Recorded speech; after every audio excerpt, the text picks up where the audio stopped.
So Ellie, how should young recruiters avoid recruitment mistakes in the initial phase of their career?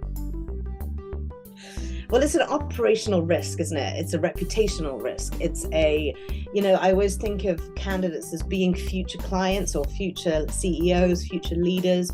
They're human beings. You need to treat them with the respect that they deserve from the get-go.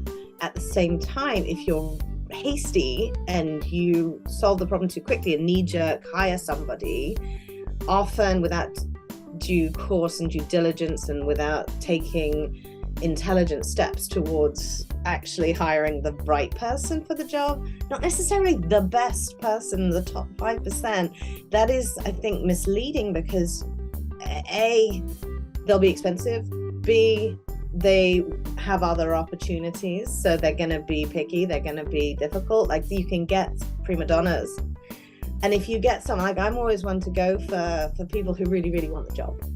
And I think then they'll turn up and they'll be grateful and they'll be consistent, they'll be committed, they'll be excited by the opportunity, and therefore they're probably more likely to stay, they're probably more likely to go above and beyond, they're more likely to be collaborative team members rather than slightly more independent lone wolves, which you need as well. I mean, you need everybody, and there's always a place for everybody, but I do think being cautious throughout the process, again, coming back to what are the goals of this job, what does this person bring to the table, what is this job, what are the three major things this job is going to do, everything else is what are the three key things that this job needs to do.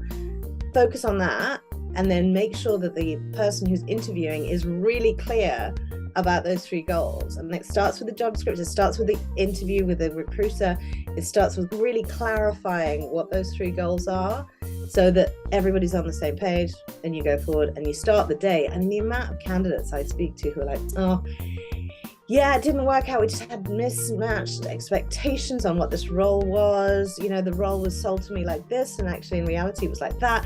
And I'm like, well, if you would just clarified from the get-go what the expectations are, what the problems are, be honest. A job is a problem-solving exercise. You don't come in and everything's shiny and la la la. Even at the biggest, best companies, there's messy situations that need to be sorted out.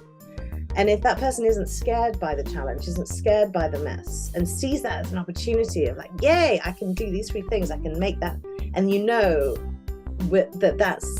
that's success. That's what success looks like, is solving those three things. The hiring manager's happy, the candidate's happy, the process is clear, and the goals are attainable rather than kind of wishy-washy and a bit unclear.